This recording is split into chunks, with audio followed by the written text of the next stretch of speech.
A man from Colorado has a second chance at life because of a new heart. Denver 7's Ali Jennerjohn spoke with him about the transplant process and shares what you can do to also help save a life. She sent pictures and a note introducing me to Nathan. Jim Mason holds a letter from his donor's mother. He gets to know Nathan the same day we get to know him. I would like to think what she wrote about him, someone would write about me.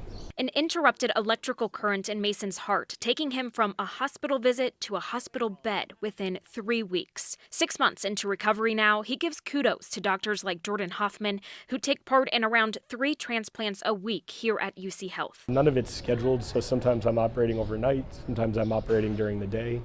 And then sometimes I see my family. Hoffman tells me they have new technologies now to recover hearts, and the hospital is close to hitting their 1,000th transplant. But he says there's a shortage of donors. I think University of Colorado is unique in that we're situated in an area where there are not a lot of transplant centers near us, which means we draw from a large catchment area.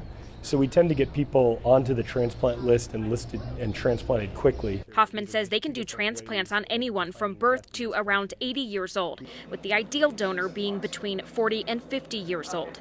And while they prefer the donor be the same age or younger than the recipient, Hoffman says it doesn't always have to be a, quote, perfect match. Important thing to remember for people who don't necessarily have, medical issues is to make sure you're a donor. It's bittersweet for Mason, who has a new outlook on life. And I have got to make sure that I serve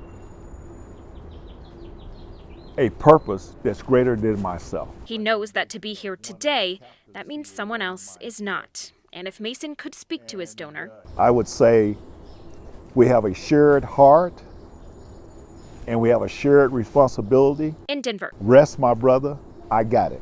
Ali Jennerjohn, Denver 7.